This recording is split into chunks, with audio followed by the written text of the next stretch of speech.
Hey guys, welcome back to 2BFT. We're your hosts Rav and Harman. And Harman, I was thinking about 2BFT while I was on the way to work. I was driving in the morning, I'm stuck in traffic. And I've got my suit on, I've got my tie on, I'm suited and booted, right? As they say. And I pull up to the office, I park. God, parking is a nightmare in this country. Even in an office where I've got a car park right there, it's still a nightmare trying to get in, right?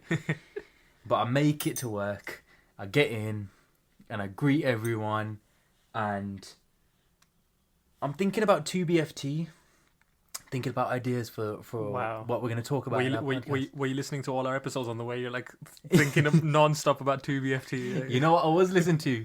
What were you I listening was listening to my Punjabi Gaane, bro, in the morning at 8 in the morning, and just blasting. Jibbe vich masal banai firda, shehra poi firda. You get up. Same with me. You get up in the morning. First thing you hear from my phone is Siddhe matte honda ni oro soniye. Before you even your parents tell you you should say God's name first thing in the morning, pray, meditate, do this, do that, and even those self-help videos. They're like, oh, when you get up in the morning, don't look at your phone. Don't do. First thing I do when I get up in the morning is my playlist gets turned on. It's all the Punjabi tunes. We managed to balance the duality really, really well. We can pull up to an office, good day, fella, that sort of thing. Like, and then we can literally, our mom will always be like, you know what I mean? Yeah. Straight away, like it will just be in the back of our minds, and we're all one person, but we both, our British side and our brown side, which we just managed to integrate together so well. Yeah. And we've done it to the point where it's so second nature. Yeah, it's code switching. Yeah, and exactly. For everyone who doesn't know what code switching is, would you care to explain? Yeah, of course. So, see, my version of I know when you define something, it's always different than what you think it is. So, what my version of code switching is where it's like a 2BFT thing, where your mind or where you're situated will be in two kind of different walks of life, where you'll be in Handsworth, or you'll be in a kebab shop. You'll be like, yo, boss man, yeah. But when you pull up to work, you'll be like, good morning, how was your weekend? That sort of thing. Yeah. You wouldn't go into a shop and be like, oh, good morning, sir, how was your weekend? You just be like, oh, you're good, you're a good boss. that's code switching, right? Or even when you greet people in a corporate sense, you put out your hand for the handshake, right? Yeah. When you greet one of your friends, it's a boom, safe. Yeah, you get that fist. You throw a safe. Yeah. You don't really put your hand out, So that's kind of code switching for me. So Harman, what's the formal definition? So from Google, this is the practice of alternating between two or more languages or varieties of language in conversation. It's colloquially used also for when you change your dialect, you change your accent, you change your way of speaking as well. It's the way you also walk, talk, look as well. So for example, with my fashion that I'm getting into now, on my weekends, I love my streetwear. I'm trying to get into like baggier clothes, baggy jeans, the best, the most trendy sneakers, trainers, sneakers, because I've been watching a lot of American fashion content creators. But then at work, you'll have your smart trousers, your suit and tie, suit and booted, driving into work in the morning. It's not just language, I think it's also your clothes, the way you behave, your overall demeanor. Yeah, because when you go to work, you're completely right. Like, I don't go to work and speak to HR or my manager and be like, hey, yo, wagwan be, you go and be like, yo, good morning, how's everyone's weekends? As you said, even the, as you said, the handshake, that I think that you've nailed that. You've hit the nail on the head with that one, because outside, informally, when you're meeting your friends or you're just going out and about, especially in the UK, you won't really go around shaking hands with people unless you're like in that atmosphere where you're going to be shaking hands, you're more likely just like even a little nod, be like, yo, what's up, type of thing. And I think it's in every country. Every country has this sort of code switching in terms of a formal setting or an informal setting. But for us and our BFs, being ethnic, we have it turned up to 10. Oh, turned up to 11, as they say. And the reason being is how you were just explaining it, is you go in the morning, drive to work, suit and booted, and you've got Punjabi tunes in the back, and you're greeting people like, you're right, Jill, you're right, Sam, type of thing. It happens so naturally, but when I actually stopped and thought about it, it was just crazy to me how I switched so naturally. With 2BFT, guys, when we record these episodes, we are speaking about our experiences, but it gives us a chance to also look back and analyze our situations, because what the things that we're talking about, we've thought about. We're thinking, okay, how do we react to this? Is this actually 2BFT or not? There are some things that I've said to Harman that, oh, we should talk about this, bro. And he was like, oh, that happens with everyone, bro. Yeah. But that's not 2BFT. And I'm thinking, yeah, that isn't 2BFT. So when I look back, I'd urge every 2BFT listener, well, our BFs, to go back and look at situations in life, whether you listen to it on the podcast or it happens to you in real life, and think, is this 2BFT? What's my angle here?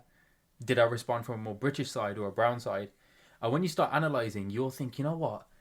I've been doing this on autopilot for so long and I've never thought about it. I've never stopped and thought about it. Like we're able to talk about these things because we're stopping and thinking about it. So I was thinking, I just drive into work. Like I play Punjabi music anyway. Yeah. I mean, you've got your normal. I say normal. You've got all types of music. You've got The Weeknd, the Drake. You got your Ed Sheeran, Justin Bieber. Everything's mixed in. But for us, obviously, because we can speak and similar to how we spoke about it in the previous episode, we've got access to more languages, so we can listen and appreciate double the amount of music that there is. Even in work settings, I think the way it trains your brain to understand different things going on. I saw it with my dad. The milkman will come into the shop and deliver the milk, and then my dad will be like to want to start, but bro, don't be chilly on that, and then as soon as he's serving a customer, oh, 5.25 please, straight away, just like the Punjabi side of his brain is active when he's talking to the milkman who doesn't speak English or one of the staff, and then boom, he's speaking English straight away to this person. And you've done it as well. I've done it. Okay, I can't really do it that well, but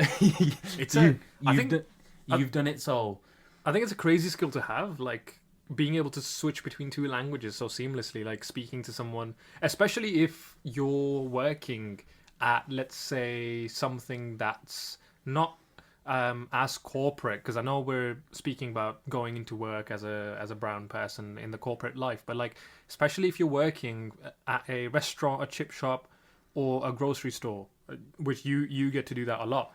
Like you've got your customers coming in, obviously they don't speak Punjabi or anything, so they're coming in and you're immediately like, you're right, John, how you doing? Would you like your I don't know, bread and milk? And then, like you just said, like your dad's asked you, like, oh, he turns around, he's like, oh, piche dodh paya le aa jaake. Yeah, or like be like, oh, someone will turn around and be like, oh, Sunny sade kol aa cheez pai hai piche stock room ch. Or they mix it both together, like, oh, stock room ch sade kol tea pai hai.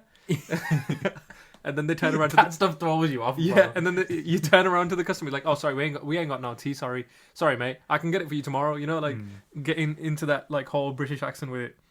And it's so seamless. It's actually crazy. And do you know, with different languages, I'm pretty sure this is the case, but for that one guy in the comments, we'll also get this up on Google, because he's going to be like, no, this is not true. When you speak different languages, different parts of your brains are used. You might actually be amazing at maths or amazing at, let's say, language in one language that you know. For example, you might be amazing at English. Like, you'll be able to make amazing poetry and this and that, but you actually might be horrible at in the other language. Same with It's actually factual. I will get this up in just 1 second here, but you can be dyslexic in one language and not the other. Oh wow, I didn't actually know that. Apart from that one guy, he's not anything. He Yeah. knows every single language and can Yeah, can write the poetry perfectly Yeah. in every single thing. Yeah, so He can record all our podcast episodes for us. Yep. So you can be dyslexic in one language but not the other. It's because the language has its own writing system, which can make it some harder or easier for someone. This is a big word for us today. The orthography of a language can affect how easy it is for someone with dyslexia to read and write. So someone that has maybe dyslexia innately might be good at English but not good at Punjabi, because the way the letters and everything is written differently, the Benti and everything. So it's actually fun facts there. It's so crazy to think how that works. Like, I understand now that you've explained it, but like, sit back and just think that if I struggle to write English, but I could write Italian really, really well, Yeah, and exactly. I'd never know because I've never thought to myself, let's learn Italian or let's look at Italian. Yeah. I'd just like to relate our, corporate code switching experiences back to 2BFT. Have you ever felt 2BFT in any sort of other way in the corporate world, Harman? I think, strictly speaking about the corporate world, sometimes, now this is going down a rabbit hole of psychological choices being made in the workplace, knowingly or unknowingly. You might never know that you are a diversity hire in the corporate world. I think that's our ethnic BFs especially will relate to this. It doesn't just stop at corporate. It can even start with universities. I know for a lot of courses that they've got the quota to fill for a lot of things, especially the higher prestigious universities. For example, Oxford, Cambridge, etc. For certain courses, they might let you access to the university as a student or a potential student if the subject you're applying for example, let's say law, if a certain ethnic group doesn't apply as much to that law degree for these universities, they might actually lower the entrance compared to someone who is a straight white man who will have to achieve, like, let's say 3 A stars to get into university. Someone who's a person of color, there may be a woman, or they're LGBTQ, they might have even lower entrance rates because the universities understand the fact that if you are, let's say, even a simpler thing, even a person of color who's a woman, she might be able to get into that course because they understand that because you've got all these minorities stacking up on you as a person, you're a person of color, you're a woman, or you're LGBTQ, etc., etc., etc. They realize that life is more challenging for you in certain aspects. You might be not given as many opportunities, so they have those quotas in there. But on the other hand, it can also make you feel like you're just a diversity hire or a diversity quota that you're filling. And it might make you question your self-worth as the person of color, like, oh, am I only getting this because I'm a person of color, or am I actually worth this because I did get lower grades? Maybe you did find it challenging to go through life while you were experiencing other things. But also on the other hand, maybe you didn't have problems in life, but you managed to get into that course or the job because of the diversity ratios. So it's a very deep rabbit hole that we can go into depending on how you feel about it. There's lots of different perspectives, Harman. Like, the perspective I'm thinking of is that, yeah, there should be a level playing field. And we like to say, as much, I've been saying it, and we've been saying it since the first episode of the podcast, anything that you'd like to do, anything that you want, especially in the UK, you can do. If you want to be a doctor, you could be a doctor. Doesn't matter, man, woman, blue, black, yellow, whatever you are. You would, if you want to become a doctor, like, you can. Right? You're one of those boys from Avatar. Yeah. Blue, yeah, the aliens, yeah. Maybe Yondu it. Yondu. Yeah. Yondu. So the way I also think about it is that Education is the same for everyone, and grades are the same for everyone, and work should kind of be the same for everyone as well. I'd imagine two people who both put the same amount of work in should get similar results. Ideally. Unless, you know, in an idealistic world. But it goes a bit deeper than that because the straight white families, a lot of their parents are also doctors, lawyers, and engineers and have deep networks which give them access to information. They get their kids books, they invest in tuition for their children, they understand the value of education, they know exactly how to get those grades and kind of coach their children into it. Makes a self-fulfilling prophecy, right? If I know that, oh, my dad's a doctor and I'm his son, we've got the same blood, that means I can become a doctor as well. Most of our parents, our BFs, our ethnic BFs, most of them are like laborers, or we've got shops and taxis and stuff, and it can kind of make you feel like, oh, that's kind of, you know, with your self-worth, that, you know, am I kind of just meant to carry on doing that? Even in what our parents teach us and tell us, South Asian parents get this perfectly right, that education is so important. There's a reason why they want us to go to college and university and do engineering and, you know, lawyers and doctors, because in any country, in any climate, those people are always needed. You'll have like a nice stable career, right? The way you get there is a lot harder as an ethnic person, because especially if you live in a deprived area, teaching quality is less. There's less investment in books and stuff. There's less libraries. There's less resources and networks and information. So when these universities lower the boundaries, it's not saying that you guys are worth less or you're lower than those people, so we're lowering the boundaries for you. It's saying we understand that there's not a level playing field for everyone, so we're trying to do our best to level the playing field with that sort of action. So what do you think about that, Harman? I was just going to counter your point about. It's not a direct counter. I just wanted to add something Play devil's advocate. Yeah, play devil's advocate, kind of. Just throwing it in the pipeline where you mentioned a lot of maybe a lot of our BFs are laborers, taxi drivers, shop owners, kind of those jobs.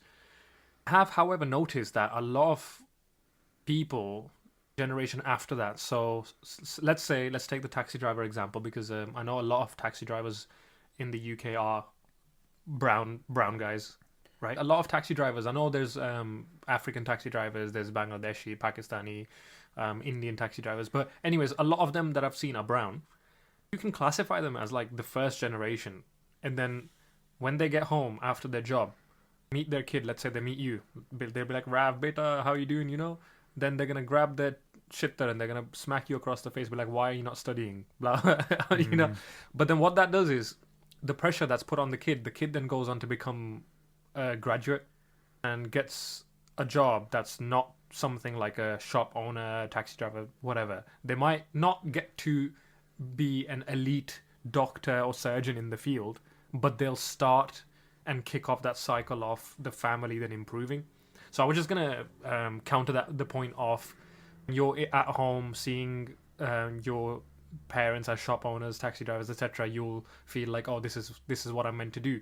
But actually, on the contrary, a lot of kids might think, hey, my parents are putting in so much effort and they're like doing this. I've got the opportunities to go ahead and get that degree and be at a higher starting point for my kids in the future, who will then have that parent that's got the network built in, is a doctor. Then what's my kid gonna do?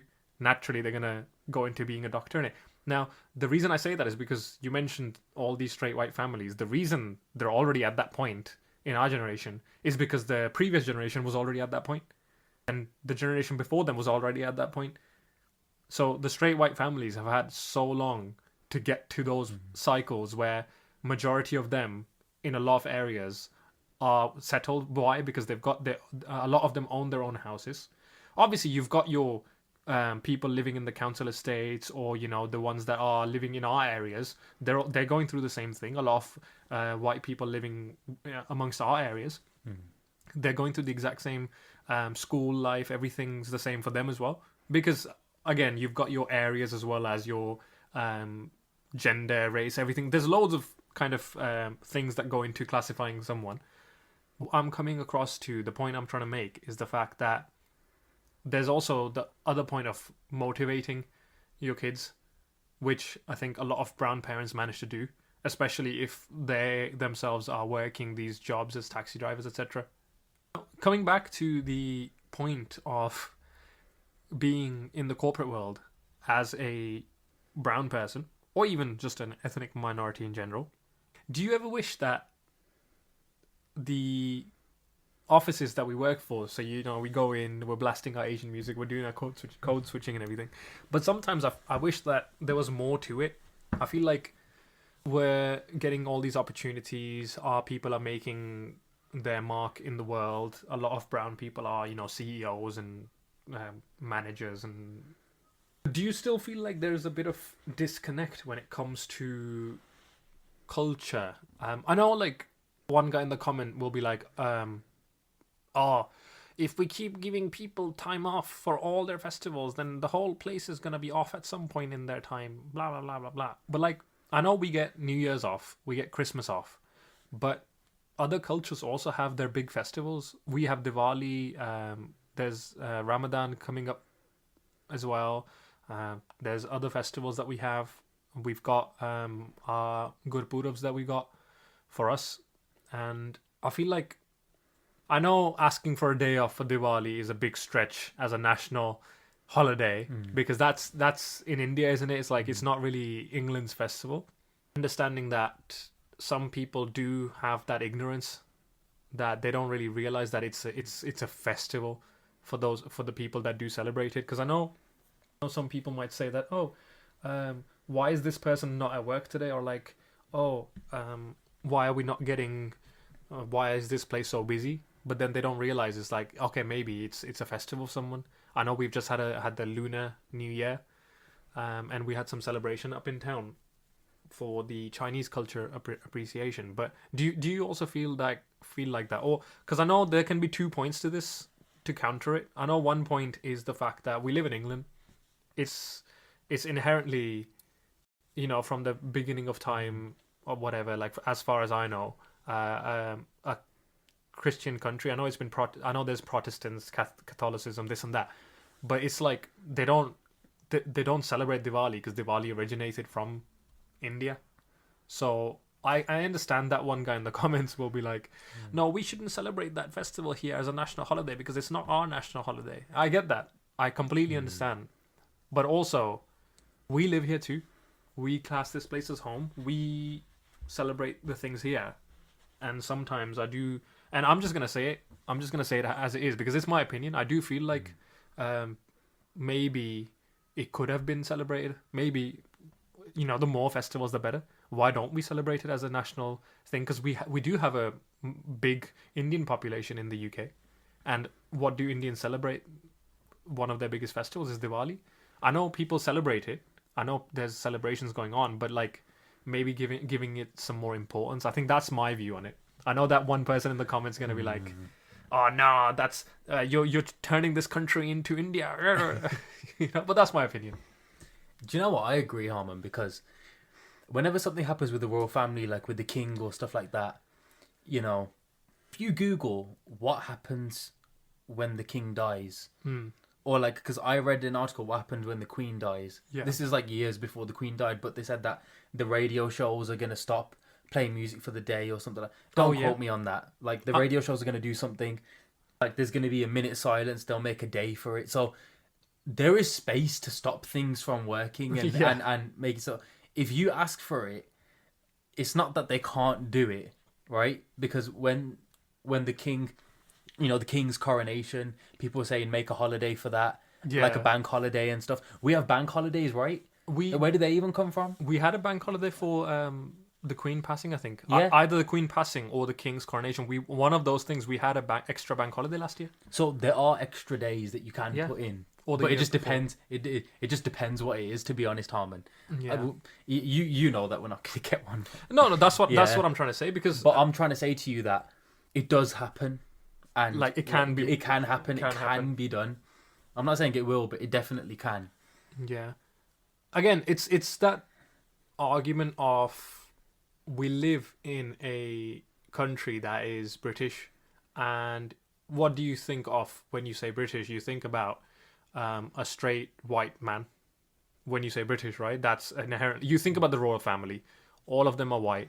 You know, the king's a straight white man. The king's son is a straight white man. You know, they've all got their kids. It's one of those things I'm trying to say is like if even if we tried to go into parliament and say, okay, can we discuss having Diwali as a national holiday and having it off? It is just one extra day. It is one extra day of having it off. A lot of people in the country, some might agree, but a lot of people in the country will bring up the fact that, you know, this is in India. If you wanted to have that as a holiday, go back to India. Mind you, Harman, we get 2 days out of the week every single week to not work. Because if it was that important, wouldn't we all be working 7 days a week? Exactly. Yeah. Exactly. Like, so there's enough time to give us 2 days every single week. Yeah. Every single week without fail. Yeah. And to give us 20, 28 or 23 or yeah, however many holidays. So a company will hire you knowing that you're going to take like 20 something days off in the year, which is a lot of time. Yeah. And adds up to a lot of time. I think I'm only using Diwali as an example, but I know within our communities, even South Indians, they have their own festivals. Bangladesh has its own festivals, Pakistanis, and even in those religions, obviously Christianity, we've got Easter and all those holidays off anyways, but Gurpurabs we've got for Sikhs, for Nepalese people we might have something different. I'm not. And then for Muslims it's the Ramadan and all those festivals that they have. Eid, sorry, that's what I should say. The Eid's like the Diwali in it, like the main festival. But like that's what I'm trying to say. Like, why can't we make these things happen throughout the world? If your country is that diverse, why not celebrate it? Hasn't Birmingham or like England prided itself as being one of the most diverse cities like in the world? Yeah, I'm pretty sure if we search for it. Do you know what, Harman? Having said that, I don't know about you, but I still pride myself in being British. This country's great for a lot of reasons. You know, we have our holidays. Did you know, like in Canada, you get 14 days holiday? I mean, not 14, 2 weeks. So you get 10 days. That's it. Yeah. Wow. Like, yeah. Is that what they get, like, including bank holidays? That's like, because bank holidays are kind of a British thing. That's true. It's not oh my god. Like you don't. It's not like in Thailand you get bank holidays. Yeah. Because why is another country gonna have a bank holiday for like the passing of the Queen in another country, bro? Yeah. Like, does India have a bank holiday for the King's coronation? Oh my! I just realized. Do you know what I'm saying? I have a friend in America who I was speaking to before, and I was like, "Oh, do you know what? I've got extended bank holiday this time because the King's getting coronated or something. I think it was in 2023 or 4, whatever." And she was like, "What do you mean bank holiday? Like, what's that?" And I was like, "Oh, you know, like the banks go on holiday. They book a trip to Brazil." But I just realized when you just said that is true. We get bank holidays in this country. That's really good to think about. We've got one coming up in May. And that's the thing where this is the part where when you analyse yourself as a British Asian, that's the British part that we're analysed. We're starting to think, you know what? Yeah, bank holidays are British, man. Pubs are British. Yeah. You know, watching football is British as well. You know, obviously there's football in other countries, but how big of an industry is here. Like, you see people wearing the T-shirts, like Uddai, bro. Yeah. They wear the T-shirts. Like, most people will walk into a shop wearing a Manchester United T-shirt and it's got their name on the back with Cristiano Ronaldo's number. Yeah. But it's like their name instead of Ronaldo's name. And that's just normal. That's just normal. Instead of CR7, you know, like Cristiano Ronaldo 7, it'll be like Chintu Romi 7, you know, like Bunty 7. So that's just another example of how we constantly manage our duality. You know, you say we should have Diwali as a holiday. You know, that's the ideal. That's the brown side of you coming out. But then the British side is like, yeah, we got bank holidays. We got we get so much annual leave. I mean, I'm not Christian, but I'm glad Christmas and Easter. I'll take it. Christmas and Easter are bank holidays. You know, I'm glad that happens. Like, I enjoy my time. I'll take it. So it is, I guess, there's two sides to everything, right? Like, I know we're trying to express our culture, but also we do appreciate what we're given. Yeah, and that's also the thing. You're an ethnic majority that might not come across to your mind, that we constantly have to think of our brown side and our British side at the same time. Yeah. That's why sometimes when we complain about things, that will be the brown side talking, and then the British side is actually happy and stuff like that. Every person complains that this country's freezing. It's the first thing you hear. Yeah. Like, I can't tell you how many times a day I hear someone like, "All right, mate, it's a bit nippy out there, isn't it? You got to do the hand rub. Yeah, you got to do the hand rub." chilly, yeah. After 23 years of living here, I still get surprised every single year when it's cold outside. I'm just like, bro, why is it got to be cold, man? Or the fact that when you go outside and it's grey and cloudy. Yeah, Oh and my even in God. the summer, you get like 1 week in the year. Yeah. But that 1 week will be blistering heat, bro. Oh my! And then we the summer complain. will be so and hot. And then we complain. It was like, oh my God, I'm boiling. Why is it so boiling? All the houses are. And then every person will bring out the fact, because all the Americans and all these guys are like, oh my God, you guys can't handle heat. And everyone brings out the fact that, oh, do you know what? The houses in England are built to keep the heat in. That's why. It's every single year they bring out this fact. I'll tell you a bit of a history lesson. This is the British side coming out of me. A lot of European countries take British craftsmanship in the if you look at any building, go to Italy, go to Amsterdam, you went to Amsterdam, look at all the ways the buildings were built, stonework, cob constructions. America was able to build houses so quickly because they used materials like wood. They didn't use bricks. Our houses in the UK have survived 100 years perfectly fine. Yeah. All the terraced houses, these terraced flats here, they've all survived, and they're all built on one street. Every single house connects. American houses, they get smashed up and stuff in tornadoes. If a tornado was to come here, our houses would... Obviously, there will be damage to cars and stuff like that, and then there'll be rubbish everywhere, because this is kind of a dirty country, to be honest. but It's a slight diss. But all our houses will be structurally stable. If there's an earthquake that happens, then yeah, obviously, then it's going to be a bit mad. But we don't even need to worry about earthquakes, bro. Yeah? Yeah, because we barely need to worry about wars and stuff like that. Wow. Imagine being in... Well, maybe that might change, but yeah. have... If Elon keeps going ahead with his salutes, he's just giving his heart out to people, like... Another thing that just has to be appreciated.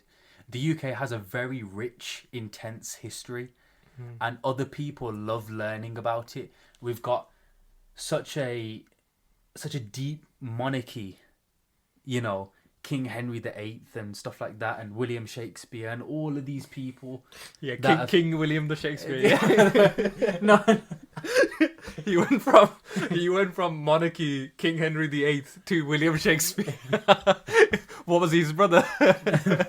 No, but like the estate that he lives in, you go to like Stratford upon Avon. I've been there, Yeah, and you can see his house and stuff like that, and they've preserved it. Oh yeah, Bro, yeah. his house is still there. I've been in there, yeah. Yeah, look at a house in America, and in 20 years it's gonna be gone. Yeah. Some tornado is gonna hit. They've just had the fires in was it California or LA? Jasper, in Canada. Is that the one you're talking about? No, in America they've just had the fires. Oh, the LA. LA the fires. LA fires, And you look like people have been showing the videos, and like the whole house is gone. It's all wood, so it's all gone. Like, I'm sure bricks would survive fires. Like more. The house is just black. Yeah. After, Yeah. but structurally, It would still the house would stand up. It would still stand and be there, right? And I think adding to that point, actually, like coming back to the history thing, even in India, we've got the Red Fort and the Parliament and everything. All these buildings were made by the British, and they're still standing to this day. Shall I tell you something good as well, Harman? Mm. One thing that appeases both the British and the brown side at the same time is our love for tea. Yeah. That's one thing where with my British friends, I can sit down, have a cup of tea, and we can all enjoy it together because we all are just tea addicts. My sister literally got me a mug for Christmas and it says tea addict on it. Right? Oh my god, that is so true. I go to work and I don't drink tea as much as some other brownies might, or the British people. But I know my one of my friends at work. We'll call him Mada. Oh, wait. Yeah, we'll call him Mada instead of his actual name. We'll call him Mada. He loves his tea. He comes into work and he drinks tea like 6-7 times a day. And I look at him and I was like, yo, you'd get along with Rav, you know, like drinking tea that much, like you'd get along with Rav. So that is another thing. Like that's where we can meet each other. You know, like he's listening to Ed Sheeran, I'm listening to Jazzy B. We're both drinking tea at the same time. And like us brownies, I'm gonna call us brownies from now on. Fair. Us brownies, we manage that duality like pros. You know, like we go into the office with our Western attire, like attire, like for your car. But yeah, we get our Western clothes on, suited and booted. The ladies have got like the skirts and stuff on, or whatever, that office trousers. We get off work in the evening. Some people like to go to Gurdwara. Some people like to go to temples or mosque. They get in their like traditional clothing, or like for us, you know, we get the rumal on the sir. If you don't wear a pug, like you go into the Gurdwara, you pray, you come back home, you've got your food with you. So in the morning you'll have like a breakfast with like crumpets and tea, or like a bagel, and then in the lunch at lunch you've got your dal and dal chawal packed up, you know, because you need some spice in your life. And I think we manage that quite well, like especially if you meet someone at work that is also brown. Do you know one of those? That's like finding gold. Yeah, like, you know, I remember my first day at work. I enter the door, I open the door, I entered in, and the first thing I see is someone wearing a turban. I was like, oh yes, bro. I was like, Senga. Get that. And you know what? Naturally, even though you're saying hello to everyone, you're like, oh, hello, good morning, good day. You'll end up saying, You better get that. you'll be like, Sat Shri Akal, Paji, kidda? Sat Shri Akal. Or like, obviously, if you're like a different ethnic background, you might greet them in your own language. Like, I don't know all the languages, right? I just know Punjabi and Hindi. So I met him. I was like, oh, and you join your hands together quick time, and you'll be like, Sat Shri Akal, Paji, kidda? And then they'll be like, Sat Shri Akal, like just from further away. And it's like, is that brotherhood? Is that camaraderie? Like, you know, you look at them and like, oh, you know where I am. Yeah. I know where you are. We're both in this together type of thing. Or if something goes wrong, they'll have your back, kind of. However, on the contrary, I will also quickly add like a quick point, like, don't overshare at work. Even if it's a person that is of your ethnicity, of your race, your color, your religion, be mindful of things at work. Not everyone's your friend. But having said that, it is nice to have someone that can relate to your culture there, even speaking the same language or hearing some words. Like, you know, if you get mad at a customer listening to you on a call or something, and then once you've put the phone down, the first thing you want to say is a swear word in Punjabi. You know, I'm not going to say it on the podcast, but you want to be like, oh, teri, you know, like... and then you just, if you say it, they'll hear you from the other side and they'll laugh as well. Yeah, but they'll be like, yeah, it's one of them ones, we're already. Oh, we've got a thing as well. I was watching a TikTok video the other day. I forgot what the guy's name is, but he was just saying that it's funny that a lot of young people, just say such unnecessary phrases when they start off words and just say like, oh, I can't lie, bro. So were you... Let me tell you something, yeah. Then just tell it to them and don't say, let me tell you something. Yeah, yo, can I tell you something, bro? Yo, can I tell you? Like, what are they gonna say? No. Yo, listen. You gotta say listen like 5 times. And I think being brown in the corporate world is fun in itself. Like, do you know what?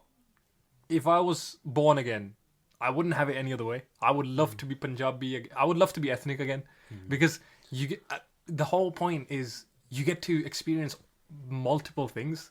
You're not just experiencing tea and crumpets and English Sunday dinner. you're experiencing dal chawal and chicken biryani and everything in it. Like, you're experiencing I mean, as a white person, you can also go to a restaurant and order chicken biryani. But there's a difference in being the ethnicity and enjoying both cultures. That's why in the last episode I said I kind of feel sorry for people coming to the UK because we just say the crazy. We'll be like, oh, that's fire, bro. We'll be like, oh, that's leng in it. That's leng. Oh my god. How are people supposed to learn that, bro? Yeah, back in school, we used to say bum, or it's piff. What the hell's that? Yeah, you see, it changes. What the hell's that? Oh, pifting. Yeah, like Oh, pifting. pifting. Oh my god. But before we used to say like, oh, it's bum. Yeah, I didn't know that. How can you imagine trying to explain to someone that Yeah. oh, that's fire, bro. That's cold, bro. Yeah. Is the same thing. He's saying the same thing. And if any of you guys have similar experiences, let us know on TikTok, Twitter, YouTube, and Spotify, of course. Let us know if you guys have any of these experiences. If you've been a ethnic minority in the corporate workplace where... Oh yeah, if you've been an ethnic minority, not if you're still one. Yeah. If you've been one and then you switched. if you've been a 2BFT BF in corporate workplaces where you've had one of these experiences, we'd love to know what your thoughts are on these topics. Let us know your funny stories. Let us know your serious topics as well. I know there's a lot of serious topics that we did not touch in this one. We wanted it to be a bit more lighthearted. And we'll be sure to get back to you on the next episode of 2BFT. Let me put another thing just before we go. I'd like to hear from the ethnic majorities here. What is your experience working with a brown person in the workplace? Instead of us just talking about our experiences working with ethnic majorities, why don't we get their opinion too? Yeah. So if you're an ethnic majority watching this, use the hashtag. Post your thoughts and opinions too. We want to hear everyone's thoughts. There's not one person's thoughts that we don't want to hear. Even if you're Polish. Except that one guy in the comments. Except that one guy. Nah, forget that one guy. We don't want to hear your thoughts. Take care, guys. 2BFT. 2BFT.